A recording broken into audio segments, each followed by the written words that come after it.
आपल्या लोकांची आपली वाहिनी एबीडी न्यूज मराठी। उल्हासनगरातील जयकिशन आलमचंदानी याच्यावर भरदुपारी चाकू हल्ला झाला होता। आता या घटनेचा सीसीटीव्ही समोर आलाय। जयकिशनने वाद उकरून काढल्याचे सीसीटीव्ही मध्ये दिसून येत आहे। दुपारी 4:30 वाजताच्या सुमारास जॅकी हा आपल्या दुचाकीने जात असताना समोरून एका कारने जयकिशनच्या मोटरसायकलला कट मारल्यामुळे त्यांच्यात वाद झाला होता।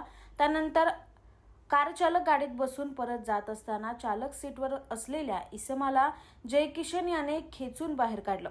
त्यानंतर झालेल्या झटापटीत कारमधील एकाने त्याच्या जवळील असलेल्या धारदार शस्त्राने जयकिशनवर हल्ला केला।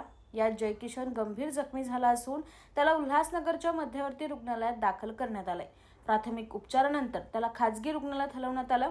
या प्रकरणी उल्हासनगर पोलीस ठाण्यात गुन्हा दाखल करण्यात आला असून पोलीस अधिक तपास करत आहे।